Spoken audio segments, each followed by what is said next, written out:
Mighty airburst. And clap. they're off.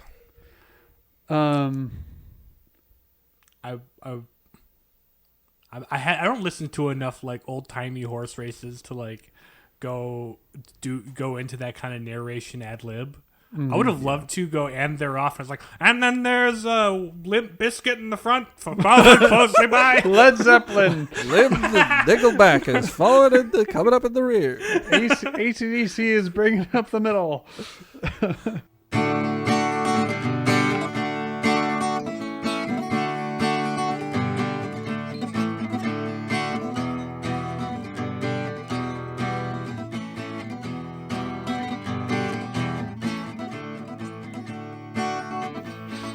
oh, and Blazing Saddle comes up from behind. What is this, a JoJo arc? I was playing Fallout 4 yesterday, and I walked across this old racetrack, which this gang had been operating still, and you could hear it was like the old-timey racetrack voice with like the trumpets and everything, and they were just racing these robots. And then I like walk into the middle of it and we're like, what the heck? Who the heck is this? And they just start shooting at me. I was like, I just wanted to see the race. I don't know. I just got here. I'm exploring. That's a fun bit of world building, but you're not part of their faction. I mean, I killed everyone. Oh, well, but that might make them mad at you. Yeah. Well, I killed everyone after they started shooting at me. Oh. It's well, like, that might make them mad at you also. yeah. Like, it gives them reasons to be mad at you. Yeah. This is true. Yeah. Yeah. Fallout continues to pace. It's going to be a long time before I finish this game. A long and winding One does road. not simply finish a Bethesda game. No, there are so many You different can ways conclude to the story, but that's only like in Fallout. It looks like that's only one like branch you can go off and do too. Yeah. So. That is, in typical Bethesda game fashion, the main quest line is fairly substantive, but there are 1.5 billion things to do. Yeah. And to do them all is commonly impossible. Mm-hmm. Because there are some, like, faction rivalry things that you can only pick one side of. Yep. And in a single playthrough, you can't. You literally can't do it all. It's built to be played infinitely and then started over again and replayed infinitely. I don't think I'd have the patience to start it over. Sure. Do one run now. Give it 5 years if you get the itch and go back to it. Pretty much. I have this thing when I like put a lot of work into something, I don't like having to start it over. I mean, sometimes I do, like with projects and different things, whatnot. But as a general rule, I'm like, I don't want to have to start doing all this work I took to level up and all this stuff over again. Now, in a more narrative heavy game, that's a little different because those are it's story beats and whatever, and you level up naturally as the story progresses. But with this game, it's like there's a lot of scrounging through old dusty bins to get ammunition and supplies just to not die immediately while you're going from point A to point B. So, and that kind of grindy stuff is what the base game is. It's like how you play the game. It's not like an option. It's not like you can choose to farm and do stuff. Yeah, I mean, like, as time goes on, you can be more picky about the stuff you just scrounge up. Instead of loading your pockets full so that you move like molasses. Right. Yeah, just so you can make a piece of armor that will make you... still can't believe you're just walking around. No, you have disavowed yourself of that notion. Mm-hmm. I'm glad. The tag function, like when you need to build something, you don't have the pieces for it. You can just tag the items you need. Okay. So I've just started doing that, which makes it a lot easier not to have to carry everything. But yeah, that's Fallout. Anything new in the seminary land? Seminary land is about what it usually is. Makes enough sense. Many things to do in the present and next couple weeks. Yep. Mm-hmm. That's It's where my school is. It's trucking. Academically speeding up. But tell you what, though, that talk about that weather. it's gonna fixing to snow here. Yeah, which in is, the I next mean, couple of days. kind of a little later than typical. Yeah, it's like you've usually got snow up there by now. Yep. It's usually keeping people from wearing revealing outfits on Halloween. For the most part. Yeah. It wasn't too weird this year. Yeah, there's not as much snow as they were originally saying there was supposed to be, but there'll be enough to shovel it off the driveway at least. And meaning I'll have to get up a little earlier just to be able to dig my car out. Mhm. Although ever since daylight savings time, we got an hour because we fell back.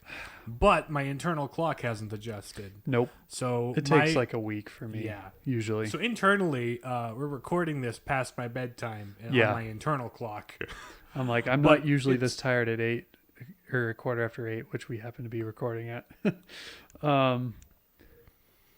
See, my internal clock adjusts very nicely out here because we are on the verge of Eastern time. And so when you go back an hour, you start to be more like Central time again. Sure. Okay. So it's kind of just like, now we're back to normal again. Mm-hmm. And it gets light out when it's supposed to, but it doesn't get dark out when it's supposed to. Yeah. It gets dark at 5 o'clock. 5 Because o'clock. it's supposed to be 6 o'clock. It's in a few weeks here. I'm going to be leaving to go to work, and the sun will be barely up, and I will be leaving work, coming home, and the sun will be just gone down. And I'll be going to work and the sun won't be up yet. Yep. And I'll be leaving work and the sun won't be up yet.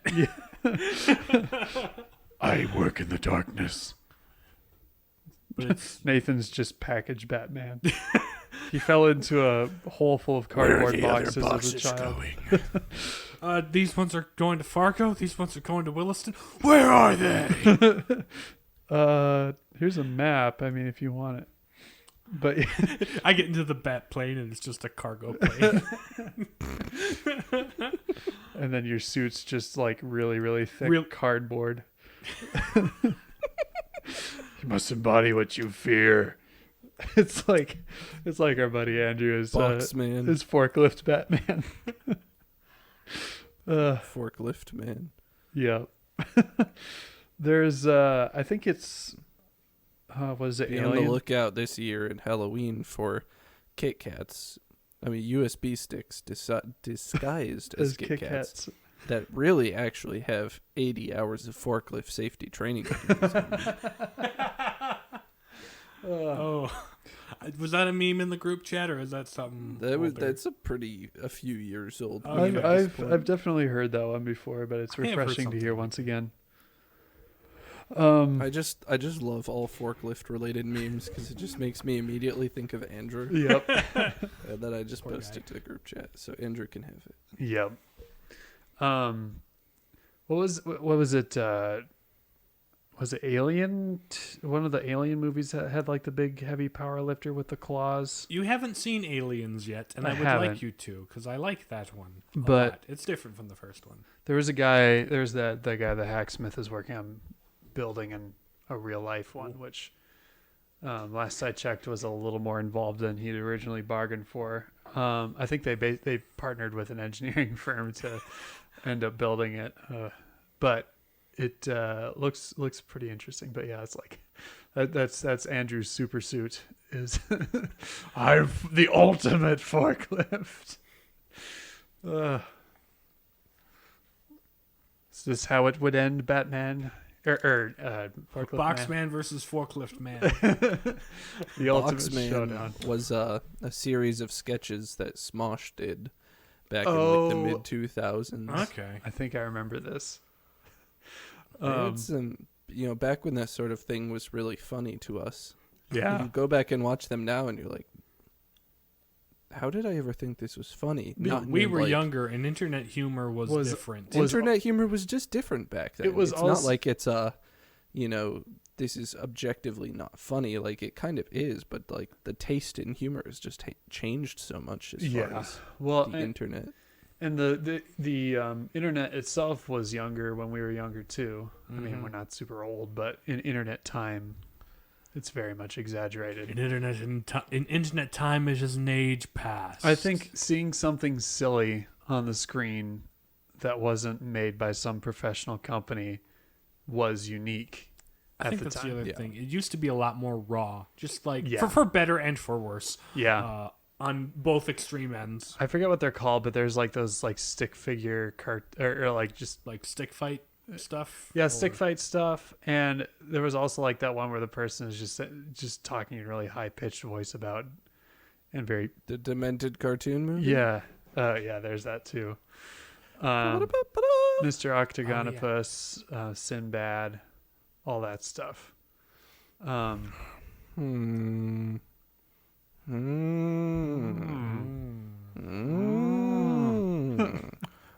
Oh. I hadn't seen this, and then like after 2.5 years, Riley finally had us watch it. And I was like, so that's where this came from. That's where he gets that bit from. I feel like it was like a particular. Was it like after a party or something, or was it just like? I think it was after. We were just hanging out. Yeah. Oh, as the we movie do. we watched over New Year's was Killer Bean. We did watch Yes. Killer Bean. That's what we watched. Oh yeah. Well, you watched most of it. I fell asleep because tired boy. Well, and it was a drinking game we were doing too. Every time they'd say bean, we'd take a sip of something. Every time they made a coffee pun, Yep. you take a sip. And every time that there was ragdoll physics, you took a sip. And there was ragdoll physics. Right. There was plenty of ragdoll physics. Yep. I mean, I remember, I don't know when he released the full movie, but I remember when I was like maybe 12 or 13 watching like a concept video for it, like a short, because he's the guy that made the Killer Bean video all by himself. Right, all by himself. He's like a VFX artist in Hollywood who worked on like The Matrix or something. Yep. And so he just had this little project. He wanted to make John Wick, but with coffee beans. Mm-hmm. This can't be the first time we've talked about Killer Bean on the podcast. I'm almost positive we have Yeah. talked about it before. Probably because we watched it close to the time when we talked about it. Yeah. And we talked about having just watched it. And More now we're than likely. talking about it. Yeah. Speaking of multiple layers of talking about things, we're the Palladium Papists. I'm James. I'm Nathan. And I'm Riley. That's, I was gonna go with speaking of being meta.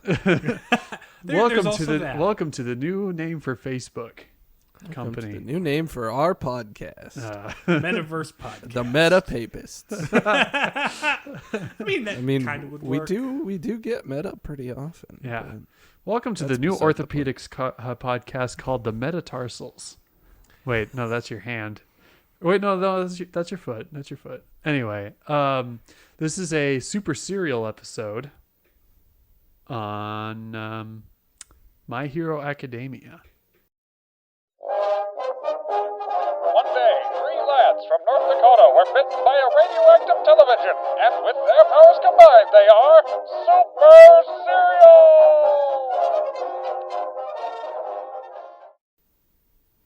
There was a couple like pauses in there. Which I'll was figure it out. you'll figure it out. Okay. Yeah, I mean, you listening at home, you'll know when the bumper happened because the bumper happened. I faked myself out just then. I was like, "Oh, wait, no." I like- usually say the episode and then the bumper, and then we say what we're talking about. Anyway, there is. Speaking of meta, So yeah, My Hero Academia is an anime. sorry, John. We're Yeah, talking. We're I past. thought the we weren't going to establish that we're breaking the law, and we're just going to ignore it, true. pretend like it's not happening. But now we're just. But going to now we're flaunt getting it. meta about it. Anyway, We feel as if this Anyway. particular anime is worth it. So it is an ongoing series with 5 seasons that's based on a manga series, as many anime are. Mhm. So it takes place in a universe in which 80% of the population has some sort of superhuman ability called a quirk. So think like X-Men, but if X-Men weren't the minority. and it wasn't purely genetic. but kind of. It kind of is. It mostly is. But it is still largely genetic. Mm-hmm. Anyway. Because, of course, there are details. Yeah. But we'll There's- talk about some of those maybe later. Mm-hmm. So, and in this, because there's like a lot of superpowered people, there's a lot of superpowered bad guys, meaning they need to have superpowered heroes to stop them, right? Mm-hmm. And so there's a bunch of great big superheroes. The biggest and coolest of all of them is named All Might. He's super strong. He's super fast. He's super starkly shaded. Yeah.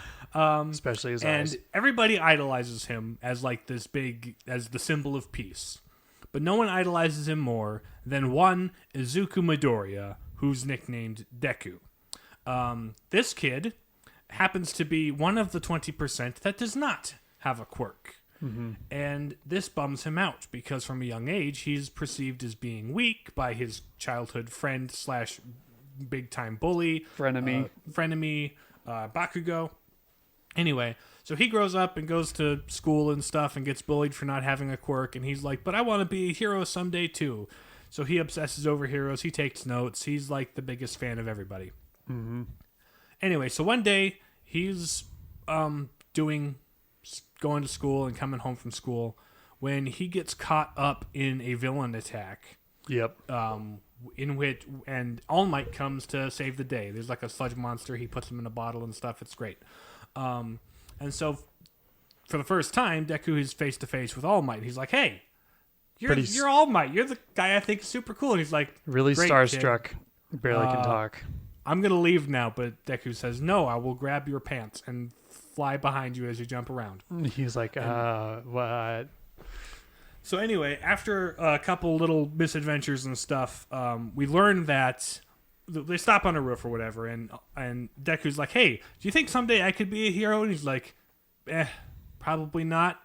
But in that moment, All Might's huge muscly body deflates into a skinny gaunt guy, and it's like, "Oh crap, what'd you do to All Might?" "I am All Might. I got really beat up in a villain attack, and now I'm reduced like this. Half of my respiratory organs were destroyed. Right. As the famous meme goes.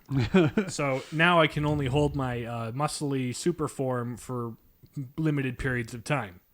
So I'm weak now, and you can. And so I guess you know my secret. now kid. you know my secret. Don't tell anybody. Keep your mouth shut. Anyway, so with that knowledge, Deku goes home. It's like, well, never meet your heroes, I guess. He told me I can't be a hero because I don't have a quirk. I wouldn't last 5 seconds. Mm-hmm. And even the greatest hero of them all has weaknesses. Mm-hmm. Whoop-da. The next day, there's the monster in the bottle that All Might had saved, got out somehow, and starts attacking again. And it's attacking, in particular, this kid Katsuki Bakugo, who is Deku's bully friend. Who has he can make his sweat explode. Right, he's like, I can powers. take on this He thing. can't make his sweat explode. He can excrete nitroglycerin from his palms. There is a difference. Okay. With that distinction. Anyway, so he's kind of cocky and he's like, I think I can handle this, but then he's all stuck in the goo monster. He's like, I can't handle this. then all the professional heroes show up and are kept at bay, and All Might's all out of time, so he can't muscle up because he's too weak. Mm-hmm. And so then there's a crowd and stuff, and Deku pushes through, and it's like, hey, it's Bakugo. I gotta go save him. I don't have powers or anything. I'm just gonna rush in there blindly because, well, damn it, my instincts tell me to. Dang it, that's my one. Yeah, that we get one. We haven't used the swear token in a while. Well, there we go. Anyway, so Deku plunges headfirst in and kind of gets caught up in things, which inspires All Might to go, oh, this kid's risking everything and he's got nothing. I'm hanging back because I'm just a little weak and winded. I better jump in there and save them. So he does. After that whole little thing, him and Deku and All Might have a little heart-to-heart where he's like, okay. You did good, kid. You did good, kid. I see the spark of a hero in you. And I was wrong to tell you, no, you can't just because of something like your quirk you don't have.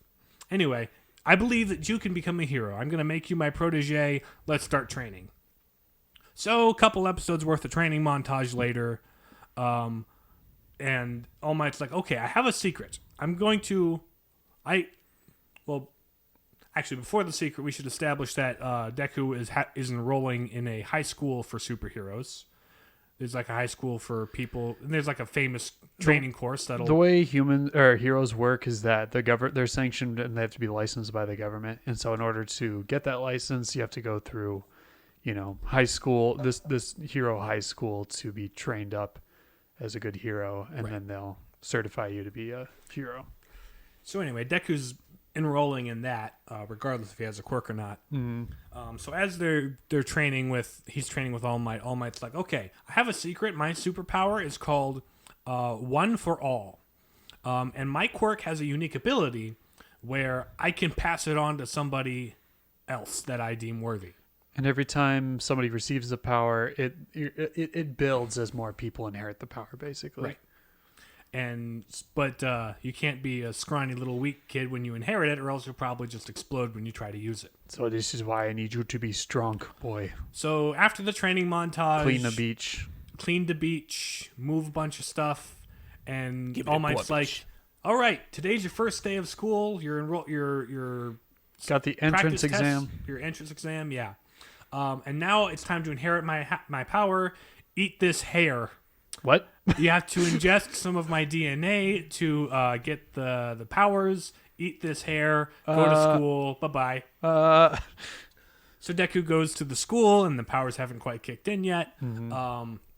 And he's in this whole big practical entrance exam with a whole bunch of people with really cool powers, and they've had powers their whole lives, so they're super adept at it. Mm-hmm. So the entrance exam, or this physical portion anyway, there's a written portion, which of course he aced because he knows everything about superheroes. But this physical portion, if you fail it, you fail. You can't get in. And there's like a fake city training area set up. And a bunch of giant robots. A bunch of giant robots worth different points. If you blow up the most robots, you get the most points. Except for the big one. Like the really big one is worth 0 points. Don't even bother. Mm-hmm. Anyway. So they drop a whole bunch of people fresh out of middle school into a city full of robots. And robots start blowing up. And Deku's like, well, what can I do? My powers haven't kicked in yet, so I don't know what I'm doing. And so he runs around kind of haplessly, not blowing up a single robot. Meanwhile, guys like Bakugo are just flying around, blasting guys left and right and stuff, right? Mm-hmm. Then the big robot comes, and everybody's like, "Oh, better get out of the way." But someone caught in the way is the cute girl character that he kind of is very enamored with. Uraraka. Yeah. So Ochako Uraraka, her thing is like she can touch things and turn them into zero gravity. And levitate, basically. Levitate stuff. Anyway, so she kind of gets caught in the giant robot's path, and Deku's like, I don't care if it doesn't cost me any point or doesn't get me any points. I'm gonna blow this robot up to save the girl. So he engages his power all for one. He jumps at the robot. No, one for all. One for all. I keep getting those flipped, and I don't know why. Yeah. Anyway, so he engages one for all, jumps at the robot. Big old Falcon punch. Big old Falcon punch. Well, Detroit Smash. Yeah. Anyway, he blows up the robot and breaks his arm and leg in the process. And Gravity Girl catches him on the way down. Then the test is over. They look at the results, and he scored no robot points. And it's like, oh, that's too bad. So he goes home sad. But those aren't the only points. Those aren't the only points. There are also secret rescue points, with which he scored the highest. Mm-hmm. He scored 0 kill points, but like 60 save points. Yep. Contrast that with Bakugo, who like got a bazillion kill points, but no save points. Mm-hmm. So... I think there were like hidden actors throughout the course to be like, victims that needed rescuing. Anyway, so now Deku's in the high school for superheroes. Yay. And so is Bakugo. And so is Bakugo, and so is a whole bunch of characters. There's a whole entourage of characters in most Class of 1A. whom kind of have no business being there, but we need them because shown inside characters. Mm-hmm. Right. We'll discuss them as they become important, which very few of them do. Yeah. The key ones to know are you got Deku, we'll talk Bakugo, about the key ones to know later. Uraraka. As they come later. up. Fine. Later. James. Anyway, so season goes on. There's some classes. There's some training. End of season. there's this one. They're going to a place to help them train with like disaster management and stuff. They have this whole Epcot dome set up to simulate, different natural disasters, floods and rains and like avalanches and stuff. Anyway, so the entirety of Class 1A goes there to fight to do their training, but suddenly bad guys show up. And this is not part of the training. This is not part of the training. These are actually real bad guys, led by a guy with hands all over his costume named Tomura Shigaraki. And he can disintegrate things. He can make things decay. There's a difference between disintegration and decay. And he brings with him, like, there's this smoky portal guy named Kuragiri and a giant monster with an exposed brain and kind of a bird beak. It's muscly and gross, called a Nomu. And so they start just attacking the kids. As the name would suggest, it doesn't moo. No, it does not. It does more like high-pitched screeches. Mm-hmm. So they separate the kids. There's a bunch of fights. There's a bunch of fighting and more fighting. Fight for survival. Get out of there. They kind of trap them inside, but one of the kids, who's super duper fast, manages to escape and get the word out. Because there's like a couple of hero supervisors, but the majority of them are like not there. And the two supervisors like have their hands full with several villains. So the kids have got to kind of get Think creative on the fly. and think on the fly so they can survive this encounter until the main Haphazard heroes team structures, until sort the of thing. heroes show up to rescue them, basically. And show up to rescue them they do in the nick of time. Who should show up but All Might? And he's like, I am here. Mm-hmm. He's like, hey, you're the one I wanted to get anyway. I don't like you, All Might. I think heroes are dumb. Mm-hmm. And All Might's like, well, too bad I'm going to fight this big muscle thing. And it's like, sorry, but we've engineered that to absorb all your punches. Oh, really? Well, I'm just going to punch it harder. Yep. And he punches it harder until it absorbs too much impact and it explodes. But it costs him more. He overexerted himself, which Right. kind of reduces the amount he can now maintain his muscly form. But he managed to save the day, and the Get bad out of the way guys before the retreat. students saw him shrink, because Right, it's still kind of a secret. It is at this point. The bad guys retreat, and they had saved.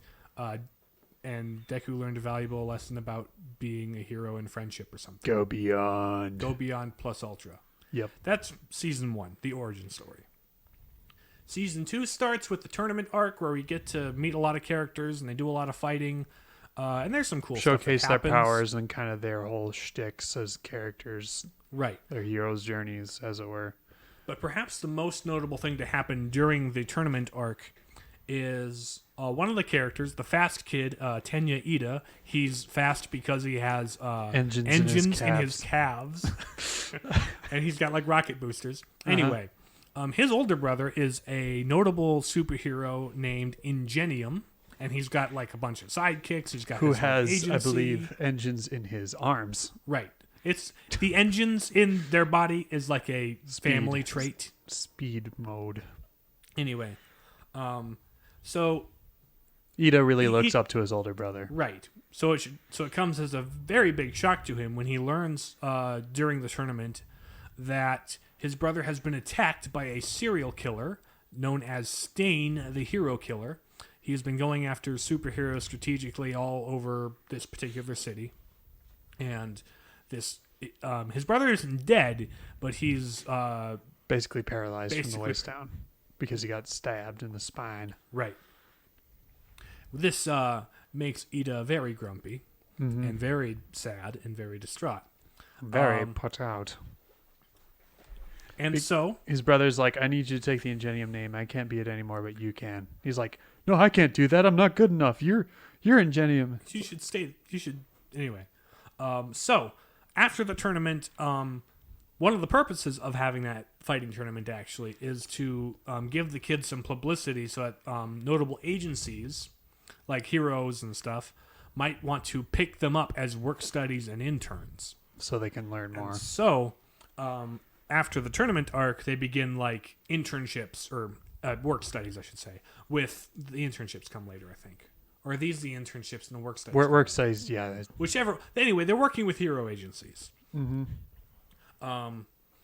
Ida takes up a job working in the same city as his brother used to with one of his sidekicks.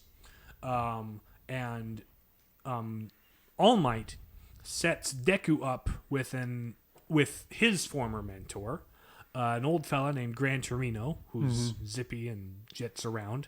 Yep. Kind of small old man. Who even All Might is a little afraid of. Because Right. he's pretty harsh. So yeah, Deku shows up there and gets his butt kicked by Gran Torino. Gran Torino, who's all like, "You don't know how to use one for all, you whippersnapper." Mm-hmm. He still hasn't been able to figure out how to use the power without completely destroying his body, and so Right, he's always like focusing it into one punch or one flick of air that just totally wrecks his arms, and so now he's got to figure out, well, how do I do this without obliterating myself? What if I just turn it on at a low level kind of constantly instead of like all or nothing? Maybe we'll do that. And so that's what he learns from Gran Torino, and it's like, oh man, I learned something new about the power. I'm not wrecking myself completely anymore. Right. As much right now. Behind the scenes, you've got Tomura Shigaraki, who's in charge of this league of villains who attacked the kids at the training center. And he is getting in cahoots with the hero killer, and it's like, hey, you like killing superheroes. I like killing superheroes. We should hang out. We should kill superheroes together. And Stain's like, no, I have a code. I believe that heroes are not what they used to be. I believe heroes are in it for the money and for the fame now. There's only one true hero, and that's All Might. The only one who can kill me is All Might. I want him to kill me. Shigaraki's like, but All Might's the worst one. I don't like him most. And so they kind of have a disagreement over that. So anyway, Stain's running around, but also Shigaraki's like, you know what? Let's just, that one Nomu guy we had? We don't just have one, we have a lot. We got a What bunch. if we just opened up and just poured them into the city and with Stain in it? Let's see what happens. Mm-hmm. And so they do that, and a bunch of hero agencies get called up, and it's like, we gotta stop the Nomu. And so, All Ida, Might is meanwhile, has been itching for some revenge against this Stain guy, so he's been kind of keeping an eye out for him.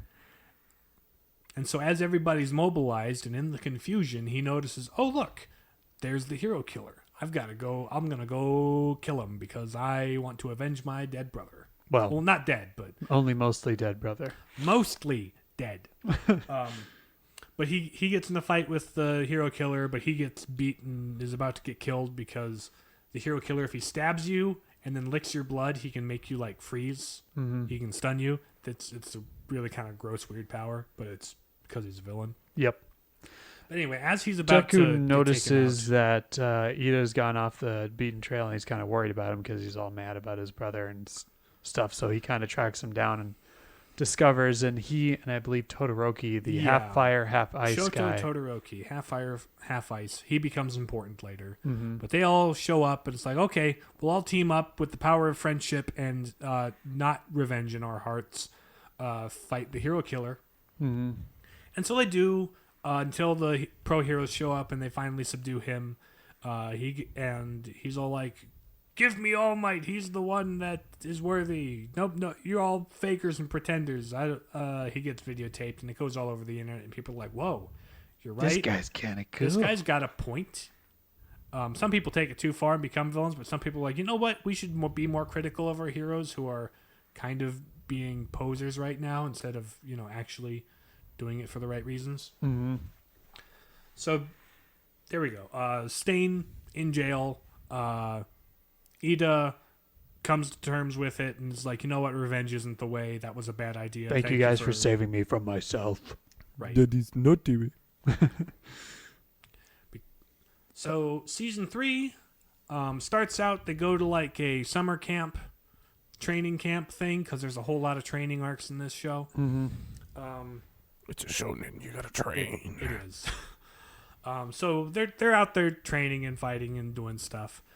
Meanwhile, the League of Villains is all like, "Hey, this Bakugo kid seems kind of edgy. What if we captured him and made him one of us?" And so they're like, "Hey, that's a good plan. Let's attack the camp while they're out doing a training exercise at night. And so there's Where have we seen this one before? Mm-hmm. So that happens. There's a whole bunch of fighting. The different heroes in training use their abilities to overcome some of these villains that show up. But they do manage to yoink Bakugo in the whole mess. Yeah, so once the smoke cleared from the forest that got caught in fire, Bakugo was taken by the bad guys, and they're like, "Oh, crap. Dear, this." And is not Deku's cool. like, "I could have saved him, but he was too busy saving Waterboy." Yeah. Who doesn't like heroes because his parents are heroes and they died, and he blames heroes for that. But then Comes Deku around saves because him of and Deku's inspires example. him anyway, Yeah. that's the side thing. It's not important, No. James. James. I'm explaining why he wasn't able to help Bakugo. It's a big fight. Anyway, so now they're back in the hospital recovering, and they're like, "Dang it, Bakugo's been got by the bad guys." Mm-hmm. The What are we heroes gonna are do? planning a rescue mission, but the kids are like, maybe we should take matters into our own hands and try to help out, even though the heroes don't think we should, and it's a bad idea. At the forefront of this, kind of trying to spearhead the Save Bakugo movement is one. What's it? Why can't I? Kirishima. Mm-hmm. Kirishima's kind of he can turn his skin really hard like rock. He was one of Bakugo's best friends because he was the only one with thick enough skin to stand next to his explosive personality. Mm-hmm. Symbolism. Yep. And he's like, "Man, we gotta man up and save Bakugo." But Ida's like, "No, we don't take revenge on villains. We leave this to the pros. Didn't you learn anything?" Nope, that was just you, Ida. No, that was just you. That was entirely for your benefit. Yep.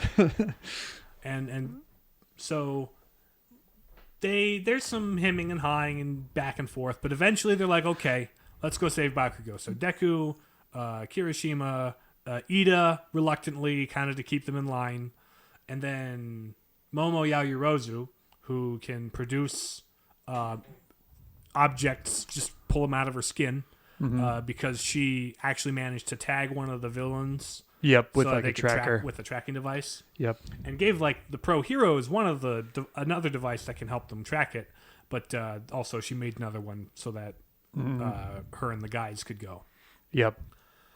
So they go to follow the tracking device to this warehouse, and which is where there's a whole bunch of Nomu and also Bakugo. And Bakugo is like, I'm not going to be a villain, you nerds. I want to be the strongest hero ever. You're not going to make me a villain. You guys suck. But you've got so much power, and it's misused. And he's like, You're dumb. jerks. You're dumb.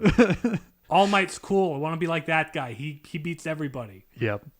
And then the heroes show up. The heroes show up. There's a bit of a fight, and Bakugo's kind of getting shuffled around in the scuffle. When out from the shadows comes the biggest and baddest villain of all, who was probably mentioned before this in the timeline. He's the one who, in the last fight with All Might, he's the one that injured him so badly. And this villain is called All for One, which is the opposite of One for All. He absorbs powers. Right. His quirk is that he can take quirks from other people, but also like distribute them. And the origins of the One for All quirk is that he had a brother he had a younger brother who apparently didn't have a quirk, but could only accept quirks from others. Well, no. The way it worked is All for One gave him a power. Oh, yep. And it turns out his brother had a quirk. It was just rather pointless because all it did was a quirk that let him pass his power. Yep, that's right. So all for One giving him this like energy gathering power plus his passing power made One for All. And so that was passed down through the ages, and until he we was have All Might. diametrically opposed to his brother because he's, all about seeking power and control. Right. So, Which is actually also how the Nomu were created. He picked up powers and put them into other things. He combined 2 or 3 at a time. So it was very mutated very messy. humans, so they're all messed up. So they managed to destroy one of the facilities they were creating Nomu at. So anyway, So Bakugo is a hostage, and All Might is facing down All for One.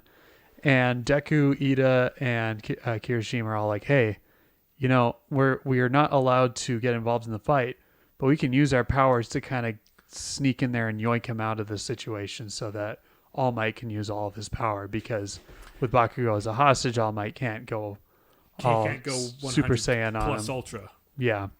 So they managed to do that. They yoink Bakugo out of there, so All Might can go. Go sicko mode. Yep.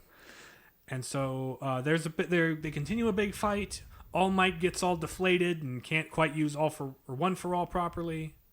But he pushes forward and goes plus Ultra. He uses and the hits- last bits of his power to hits- overcome All for One. Yeah, hits him with the United States of Smash Yep. because He names every big punch after a U.S. city or something because he visited the U.S. in college or whatever. he's a very he's kind of a commentary on American superhero tropes in Yep. a lot of ways. Yep. He's basically Superman if he was also as flashy as Captain Falcon. Yep. Anyway, so he does manage to overcome all for one. I keep flipping him. Yeah. Anyways. Bad guy one. But he's like permanently deflated now. And Yep. everybody knows his secret that he's kind of out of the picture. But they sort of honor his sacrifice in that he's been able to, by exhausting his powers, save the day and inspire others. So And he lifts his fist in the air in a symbol of triumph, and that inspires everyone. It's like, yay! But now there's a kind of a power vacuum in the superhero society because the number 1 hero is no longer able to practice. And the number 2 hero is the flame hero Endeavor, who is Todoroki's Todoroki's dad. And Who he doesn't like. he doesn't like it all. Nope. For good reason, but we'll get into that. We'll get into Yep. that. So that's Domestic end of issues. season 3. 4 starts up. Oh, at the end of season 3, we meet more characters in the school. There's the top 3 upperclassmen who are like in their last year at UA. The superhero high school is called UA. I don't think we called it by name before. Yep. One One of which is Mirio. Mirio. Who's really He can cool, really phase- happy, really upbeat, and his power is he can phase through walls like he's Kitty Pryde from the X-Men. pretty much. And then there's the guy who can eat things and use the things he's eaten to. That's kind of his power. So like he can. Yes, If he eats an octopus, he can extend tentacles and so forth. And what But was the third one? I don't know what the lady does. She's just energy things, energy loops. Yep. But they're like, Anyway, we're gonna put you Mirio's together the most with. important one and was going to be the only one I mentioned for a while. I don't care. So they're like, okay, the teachers are like, okay, so these are your upperclassmen. We're gonna have them teach you a thing or two because they've come a long way and they're best students. So they start teaching them stuff. And Todoroki is like, or not Todoroki, Midoriya. The Japanese names I can't keep straight. Midoriya and Mirio are kind of start buddying up. He's like, "Hey, I like you. You've got spunk, kid." Hey, you should come work at my where I work. You should come work study for Sir Night-Eye's, It's like Sir agency. Night-Eye, All Yeah. Might's former sidekick. What? And so Deku's like, heck yeah, I'll work for Sir Night-Eye. That sounds awesome. Mm-hmm. He shows up and Sir Night-Eye's all stern. And he's like, So You you're think the you're one worthy all of- for one picked, or you're the no, Yeah, yeah, You're doing to All Might. All Might Might picked. Yeah, to let's inherit just one go. for Let's all. go with that. He's like, I don't think you've lived up. My choice would have been Mirio because I think he's really cool and powerful. You don't impress me. Mm-hmm. I have the power to see into the future of whoever I touch. Yep. And I touched All Might a long time ago and saw far enough in the future that I saw him die, and that is a bummer. Mm-hmm. So I know the stakes. You don't, And so let's see if she can far, keep up. none of my predictions have been proven wrong. I am infallible. I don't think the future can change. But Deku's like, maybe he can change. I have hope. Maybe you can change it with the power of friendship. Mm-hmm. Anyway, so Deku and Mirio are doing their patrols, walking around, just doing their job for Sir Night Eye's agency. Yep. When on the street, they are stopped by a little girl who seems kind of lost and frightened and kind of poorly maintained. Mm-hmm. And they're like, hey, can we help you? What's up? And then a creepy guy in a plague doctor mask shows up. He's like, oh, hi, that's my daughter. Can you go away? Yeah, you and go they're like, away? something's up here, but we can't do anything about it because... And she's kind of like looking at them like, help me. Yep, and they're like, crap, what do we do? So they let him gotta go go, save much this to their kid. chagrin. They have to let him go because they have no grounds to they go kind of after make a this judgment guy. call there. Yep. And it turns out Sir Night Eye's like, yeah, actually, we've been trying to track this guy down you saw. He's the head of this Yakuza crime Group. thing called the Family. Shie Hasaikai. And we don't know what this little girl's all about, but this guy's bad news.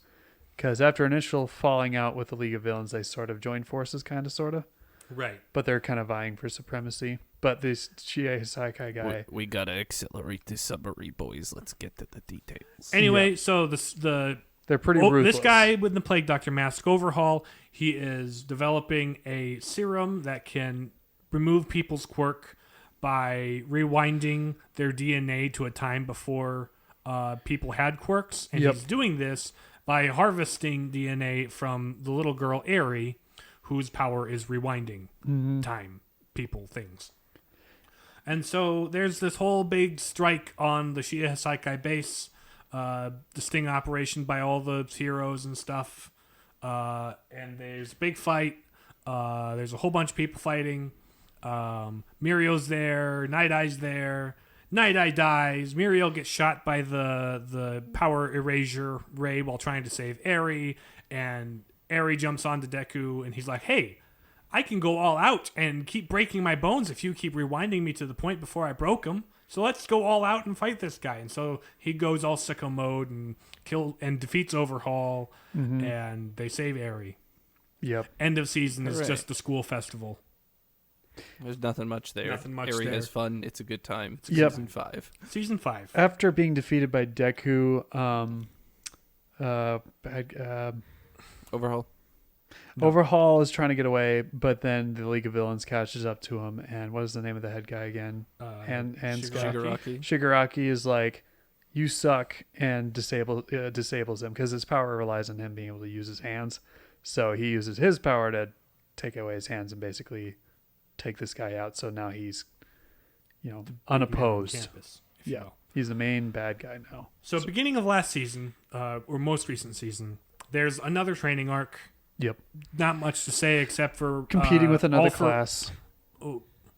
One for All manifests a new power because in addition to like making it more powerful, the predecessors that used to have All for One for All Had their own unique quirks. had their own unique quirks that were picked up and snowballed into One for All. Mm-hmm. And so now Deku's manifesting this power. It's like this black energy whip thing. So he goes, that kind of goes out of control, but they fix that, and it's a whole thing. Yep. So that's pretty much the only notable plot thing that happens in And the Deku training starts like honing it so it doesn't go out of control, Right. and he can control it. Then he goes work studies with Endeavor alongside Bakugo and Todoroki, and we learn about the Todoroki family problems. Yep. We'll talk about those in the kind of cool stuff later. And then we get into the My Villain Academia arc, Yep.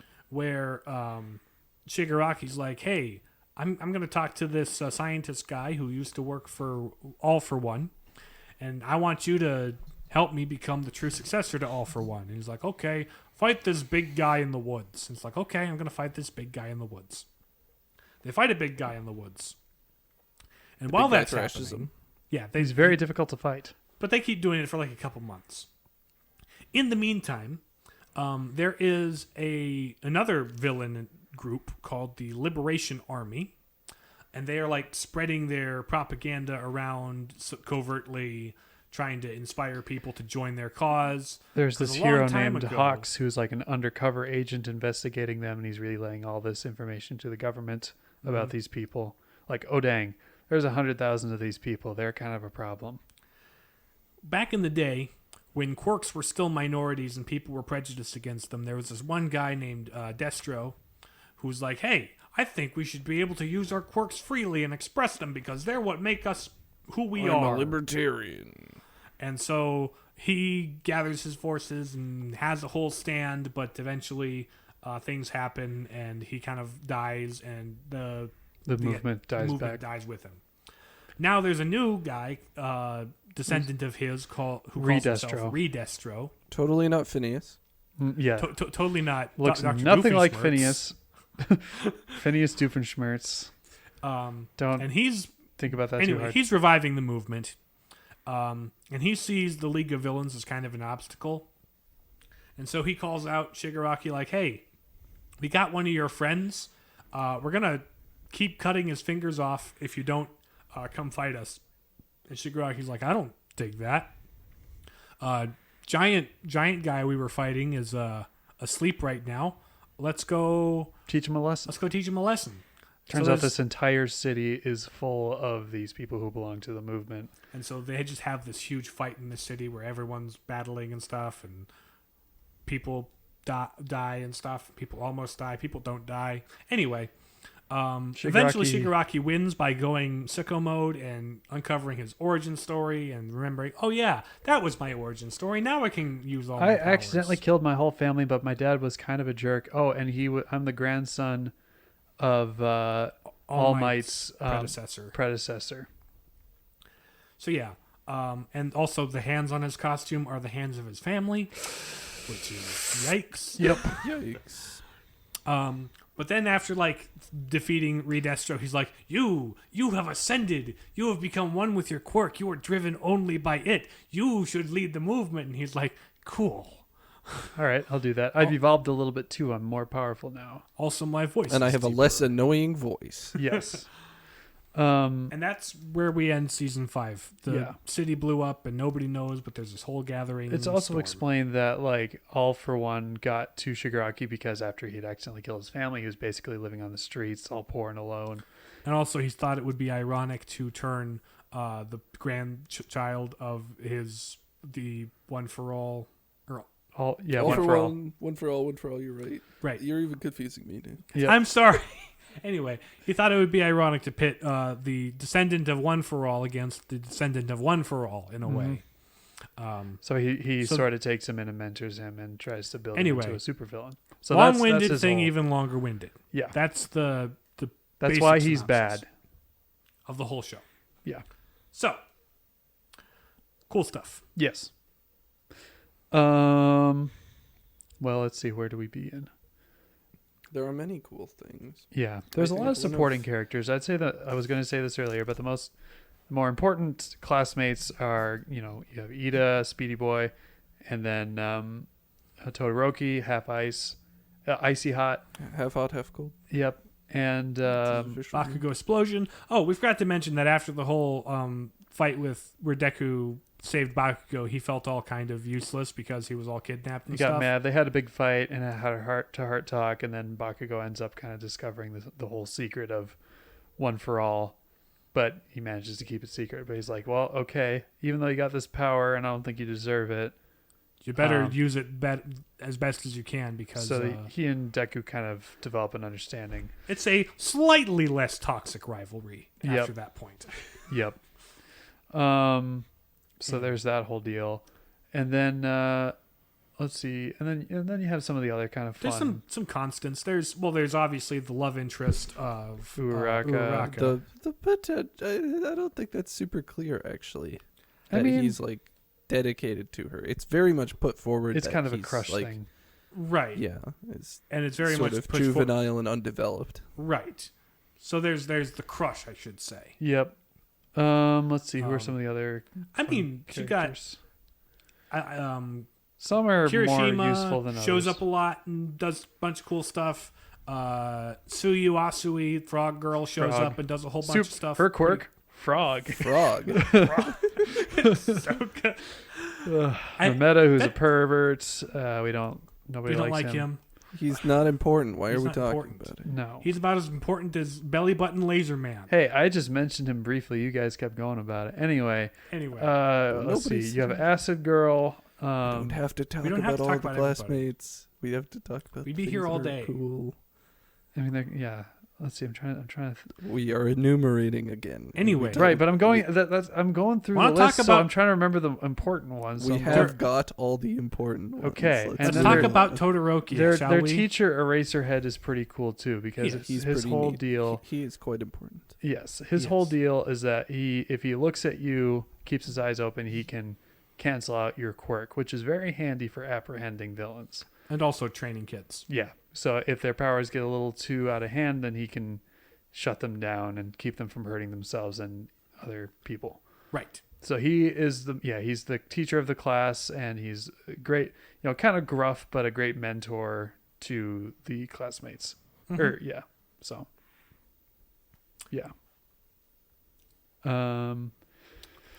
let's like see. overall cool movements of the story, I think, kind of reside in Todoroki. Mm-hmm. He's kind of one of the main really interesting character arcs over the course of the Semi-tragic series. character.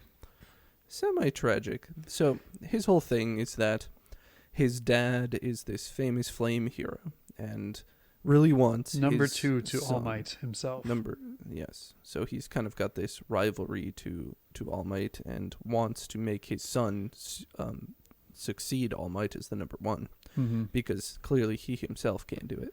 Yep. So he wants to make Todoroki use his flame powers because that's the side of him, of his father, that he wants to express in Todoroki. And Mhm. so he really pushes him like way too far and kind of is abusive towards Separates his him from son. his siblings Not because he's like, you're better than them. Like you're my true successor. Not only does he wish him to be the successor that'll surpass All Might, he bred him to be because he picked Yeah. out a wife who has ice powers. It's like, hey, you would make strong children.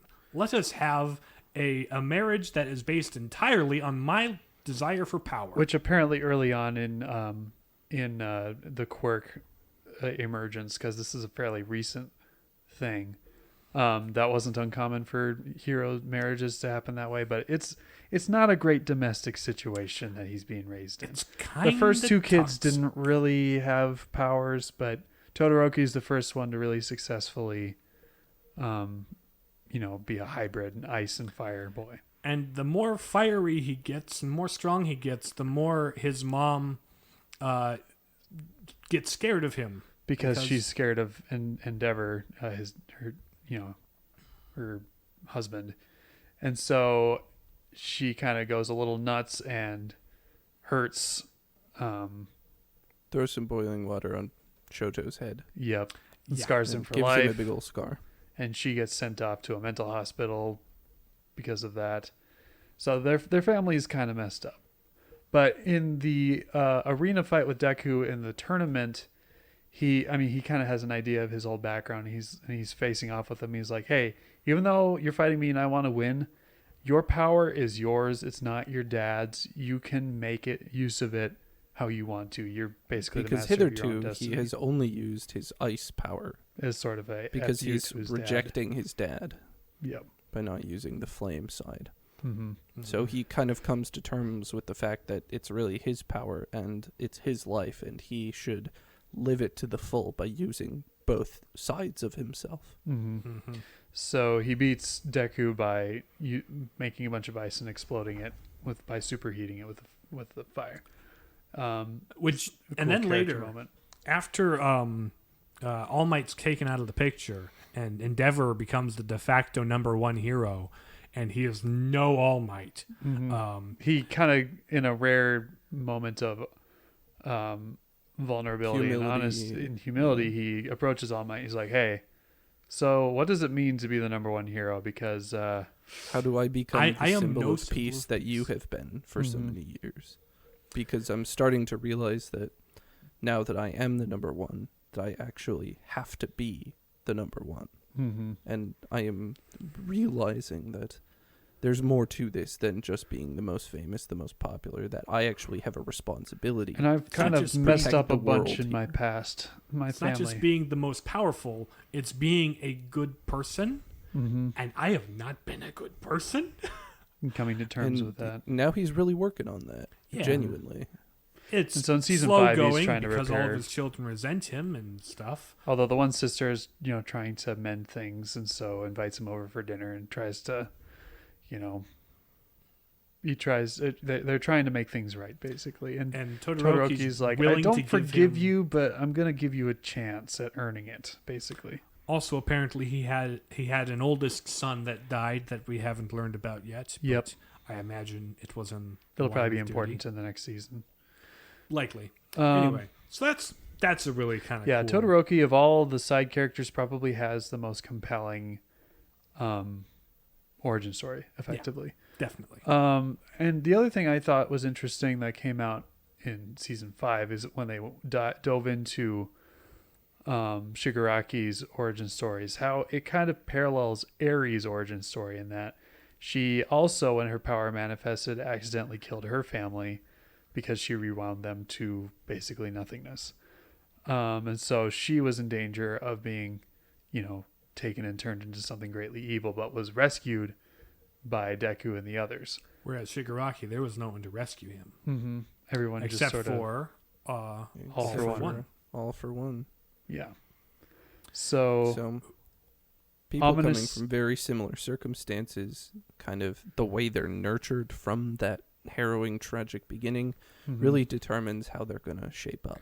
It was as also they move through life. when it was Sir also Night-Eye, kind of similar to Deku, Yeah. where he was quirkless and told, "No, you can never be a hero because you're quirkless." Instead of getting brushed off all the time to the point where he snaps, like what happened to Shigaraki, where his father was like, "No, you can't be a hero because your grandma was a hero and she left us. I'm not going to go through that again." He snaps and kills everybody. But Deku was like, "No, I'm going to nurture this. I'm going to say, yes, you can be a hero." So it also kind of parallels him. So I interrupted you. I apologize. Yeah.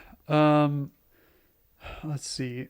And then the whole rescue arc with Eri, there's sort of Sir Night-Eye and like, what can you change the future and that type of thing.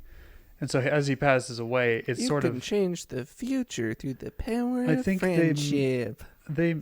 pretty much. They managed to. I think the plan, like the rescue mission, went a little differently than he had foreseen. So they're like, "Oh, maybe Well, there's some for one hope thing, yet." Deku didn't die. Yeah, Deku didn't die. And so there's hope for All Might not to die. And Deku's like, "Hey, you better stay alive long enough to mentor me to become your true successor." And he's like, "Okay, fine. I will maintain my will to live for your sake as my student." So there's that whole deal. So that's kind of cool. One point I find to be kind of cool, that this was actually pointed out to me by my sister, because she watched the show. But Her Deku, and Isaac, yeah. whenever he uses All for One for the One for All. When he uses One for All for the most part, he ends up breaking himself. He ends up breaking an arm, a wrist, or whatever. He's just destroying his body every time he does it. But he does it anyway because it's the heroic right thing to do. Yep. Contrast that with Tomura Shigaraki, who's I'm going to destroy everything I touch to get what I want. And even when he evolves and becomes more powerful, he it's destroys more destructive. There's like the visual parallel of like his arm's messed up, like Deku's arm is messed up from exerting himself. So, but I think it's interesting the contrast between Deku, who breaks himself to save others, versus Shigaraki and even Overhaul, who break everything else around them to meet their selfish goals. Yep. Kind of the fundamental difference between a hero and a villain. Yep. To silence that itch within themselves, as it were, to be rid of their psychic pain that they're experiencing by exacting that on others. Another really neat parallel is you've got One for All, the ultimate hero power that has been passed through all the greatest heroes. It is something that is to be given away and nurtured and it in can't somebody be else. taken. So, like, if Can't you be were to taken. just grab a hair off of All Might's head and eat it, it wouldn't do anything because it has to be given. Yep. So the power is totally gift oriented. Contrast that with All for One, who is all about taking things. It's all about taking other people's powers and using them for your own purposes. Sure, you can give it to other people if they serve your purpose, but you've got All for One and One for All that are about taking and giving respectively. So you've got this villainy is centered on the self, heroism centered on the other. Yep. I think that's another really kind of neat symbolism that comes through in the show. Yep. I guess the other thing I like too is like the whole deal with Mario. No, Mirio. Mirio. Dude, Lemillion's cool. Yeah, his tragic He's a arc great as he dude. rescues Eri, he loses his powers, but there's still some hope that, hey, maybe what if Eri could use her power to rewind you to before you lost your powers? So there's sort of some hope there, but he's still hanging around the high school, and like, even though he's lost his quirk, he's still very much a heroic person at heart. So he's kind of hanging around the school and helping Eri. Also, I think there's like the another issue they run into is like the drugs that enhance powers in That's villains. a thing that's touched on here and there. Yeah, that's occasionally a problem. One of the ways that Endeavor is able to sort of make amends with his family is that there's this sort of psycho villain who is obsessed with Endeavor, and he's like, I really want him to kill me. So he kidnaps his son, who kind of hates him, or who kind of hates Endeavor. And he's like, okay, I'm going to kill this kid unless you kill me. And, at the time, Deku and Todoroki and Bakugo were on the internship, so they and Endeavor managed to rescue his son so that he's not, a hostage, so they can overcome this guy. But, Endeavor is able to show that he still loves his son even if his relationship is imperfect with him. And so there's sort of an understanding with them. He still kind of hates him, but, like Todoroki is almost willing to give him a chance to make amends. Give it a couple seasons. Yeah. He'll probably die at the end of the war arc, and then everyone will forgive him. Yeah. I haven't read the manga yet or anything. It's just that's the prediction. Yep. Any other cool things we want to discuss before we get into the analysis? One thing I just kind of like about the show is it's not afraid to get weird. Yeah. It just is. It's like, you know what? Why can't somebody's quirk just be frog? Yeah. Why not just have the police chief have a dog's head and say wolf at the end of every sentence? Every time. Some of the a lot of the powers are really fun and cool, but a lot of them are just kind of weird. It's like, oh, but then they're also just used really creatively or have these really strange rules, and it's like, I mean, that it just allows itself to be wacky, unabashedly so. The only knock I have against the into show, its comic bookiness in the 5th season in particular. Yeah. Oh yeah. The only Which knock I I am have very against much this show is the pacing, because it'll take like 5 episodes. I know I get there are other shows that are way worse, but it'll take like 5 episodes to get through one training session. It's like, okay, or one fight, and it's like, okay, how many times are you just going to recycle the beginning and end of every episode before we finally get to the point? This is the trouble with adapting things that come from print mediums, where you can accomplish that in a serialized way in a much more efficient manner than you can when you are locked into a 25 episode season and you have to fill that time. And some of that time has got to be filled by flashbacks. Yep. There'll be entire like arcs that are like half flashback, half new content.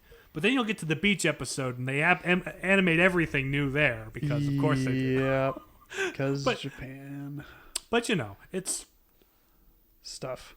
overall it's not like bad pacing. It's just kind of like It doesn't move along quite in every instance the way you might like it to. Yeah, but when it's moving, it's really moving. moving. It's good cruising. stuff. The end of season 5 was like, oh, now we're getting the good stuff. Yeah. Also, Midoriya's mom, she's cool. That'll come in the goodness section, I think. Probably. Speaking of which, we've probably talked for just about long enough. Shall we? Yeah, move let's to get into it. transcendental analysis? Let's get into it so we can end this thing. Yeah, let's. What are some truths we can talk about in My Hero Academia? Heroism is other-oriented. Yes, that's something the show makes very clear. Man does not find himself except by a sincere gift of himself. And it is the contrast between the heroes and the villains as the heroes operate out of selflessness versus the villains who operate out of selfishness, pretty much universally. Now, granted, some are more nuanced and sophisticated, but that's what it boils down to in the end. Sometimes, a lot of times, that gift of self has a high cost. Yes. Maybe it's a broken arm. Maybe you lose your powers. Maybe you you're permanently lose your feeble life. and Or you're just dead. or you're just dead.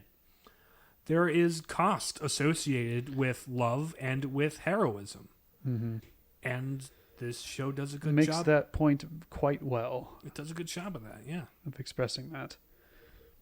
Any other truths that Midoriya's Fix your family if you've been a meanie to them. Yeah. I say fix very loosely because that's not really something you usually one does not end up simply being able fix. to do. But like, make an effort to reconcile and be reconcil- humble and admit that you have failed. and reconciliation is an option. You're not doomed to a life of salt. You can do better. Yep. You can work on yourself, and by working on yourself, maybe you'll have a second chance with the people around you. And when faced with a difficult situation, try to find the best possible solution, even if it's very difficult. No good solution. Yeah. Because that's really all you can do. And the show does a good job of telling that as well. Anything else? I think that covers it. Goodness. Obviously with all All the Might is self-sacrifice good. and All Might's heroism, there's All Might is good. Deku's mom is good. He's a great mentor, and he's kind of just a goofball underneath the symbol of peace. But the symbol of peace itself is something that's just like really inspiring and kind of like makes you want to go do heroic things yourself.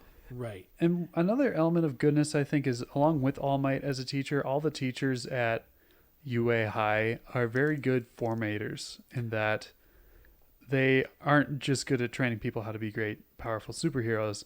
They also have a real sense of what it means to be a fully developed person. And they're very good at like kind of shepherding the kids along and helping them grow as people too. I mean, I'm not entirely sure how Miss Midnight's allowed within 100 yards of that school. Right. But you got the President Nezu, and you've got the Eraserhead. and you've got mentorship. Mm-hmm. And it's pretty great what good mentorship and good parenting can do. Yep. But we also Formation. see the opposite, where a bad mentorship or a bad example can really mess somebody up. Mm-hmm. The last couple episodes, in the My Villain Academia bit, where we learned about Shigaraki, where we learned about Toga, and her whole thing. We've got this contrast between what good mentorship looks like and what very awful self-serving mentorship looks like. Mm-hmm. And it just makes All Might and the good people at UA all the more heroic for it. Yep. Precisely. And then also you've got Endeavor's redemption and his attempt to be a better father after being basically a villain to his family. Yeah. He was a hero facing outward, but a villain facing inward. Mm-hmm. You know. I guess another general element of goodness too is how the students, even though they're all competing to be the best in their class, they're still very supportive of one another as they learn and grow. Bakugo aside, but Yeah. I mean, even he in his own way. He eventually comes around. Yeah. But yeah, there's a lot of great bits where they just support each other and work on each other. And they're really good at using their, I mean, through different learning experiences, of course, using their powers cooperatively to overcome difficulties. And there's a lot of you can see that Deku is cut out to be a symbol of peace, because there's several points where his classmates will learn something and take something to heart by his example, and vice versa. He will learn from their examples and be like, oh, that was so cool, we should work on ourselves like this, you know. And in his own way, Bakugo is good. And It's funny because like he's like this really brash, bombastic personality, but then every once in a while it's like, wait, you're a really good drummer? Wait, you're a really good cook? Wait, you care about people? The whole interaction with his parents when they have to persuade, like after all the villain attacks, they have to persuade the parents of these kids to let them go back to school. Like, we promise we'll fix security. We promise. But yeah, the whole interaction with like Bakugo's parents is like, okay, so this is where this kid came from. His dad is kind of chill and normal, and his mom is basically Bakugo. Anyway, yeah. I was gonna say something like, then I didn't. All right. Should we get in the beauty then? Yes. Animation is good when it chooses to animate things. Yeah, the fight scenes. There's some pretty fun fight scenes, Yeah. and I really like the art direction. Yeah. Again, back to the point about the kind of comic book wackiness of it. Yep. There's style, but there's also characters that deviate purposefully from the style. One notable example is All Might, Yeah.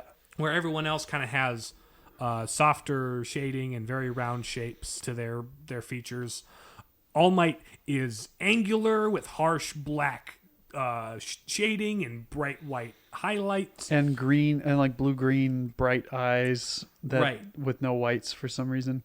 So he's got like, which relative to everybody else, it kind of brings to mind old school American comic books. Yep. He's kind of got this very Larger than life personality. right. So everything about him is like so exaggerated in that way. And yet standing next to, Well, beneath all that facade, he really is like the greatest hero around. right. But even when he's deflated All Might, he's got this angularness to him and this Yep. like harshness to his shadows. Yep. And then there's just other characters that kind of tend to break the rules. Some people, you got basic anime proportions, but suddenly one character's really tiny Yep. for no reason. He's just short. Mineta. And Gran Torino. And Gran Torino. Which is weird because in flashbacks he's normal height. It's like never addressed. Toshinori All Might was also like more normally proportioned at earlier Oh points yeah, in because his he life didn't as have well. powers either before he got All for One or One for All. Mm-hmm. He didn't have powers before he was gifted it either. So that's another connection he has with Midoriya. I also think it's just very fun how the quirks of the characters lend themselves to the personality, but also And their the costume character design. Yep. Not just the costumes, the characters themselves. Yeah. You've got Bakugo, who's got this explosive bully personality, who's got this really frizzy hair and baggy clothes, Constantly glaring at everybody. Very angry eyes. Very Yeah. right. Whereas Sharp mouth.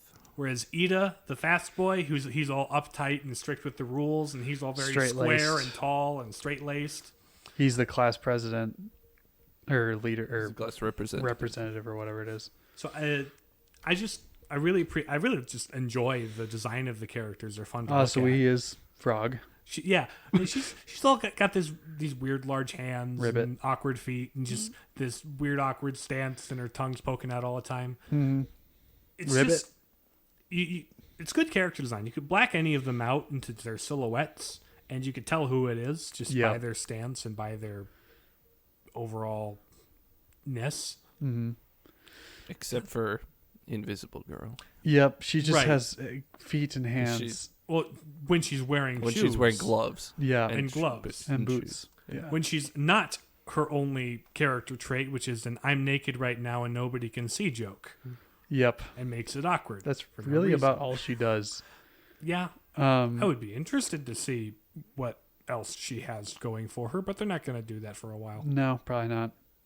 Well, and then there's developed her naval power laser. somewhat in the new, Yeah, where it's new less being season. invisible, and now she can actually refract light. There's faux French naval laser guy. He's kind of funny. He's kind of fun. So weird. Everyone was like, "Wait, you're not actually French." And there's just weird. I mean, as weird as that is, it gives the world and the show character. Mm-hmm. And it's just like, yeah, he exists. Then there's a bunch of other fun characters with cool moments that we didn't touch on because would take too long. Yep. But you have we're like already Tetsu taking too We're already Tetsu, taking too long. who is basically a mirror image of what's Kirishima. Kirishima, but he turns into metal. Tetsu, not Tetsu, rock. Tetsu, Tetsu. Yep. He was instantly one of my favorite characters. Yep. When they were fighting there's- in the tournament, they basically knocked each other out. At the same time. They're best buds. That's the thing we didn't talk about, the whole Class 1B. Not that it was important, but they show up and they're rivals. It's, Yep. but we'll leave that there to you viewers at home to discover as you watch the show or read the There's a manga lot yourselves. to go over. Unity, what brings everything together? You too can become a hero. Anyone can cook. Wait, It is the... they're all rats. Wait, they've been rats this whole time. Always have Always been. have been. Ugh. But yeah, anyone can It be a very hero. much revolves around the You idea of too can heroism. be a hero. Plus Ultra, go beyond. And Yeah, that's another pulled together piece. right, the Go school beyond. mottos, Plus Ultra, Go Beyond, Be a Man. Push yourself.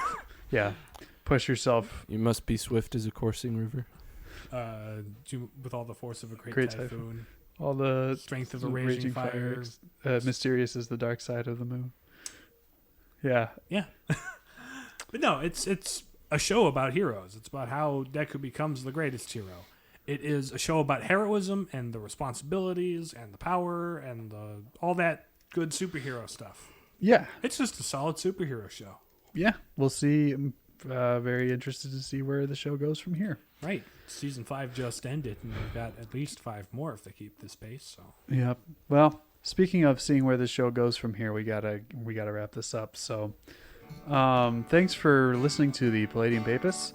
You can listen to us on Spotify, Stitcher, Google Podcasts, and Apple Podcasts. Follow us on Twitter and Facebook at Power Papists.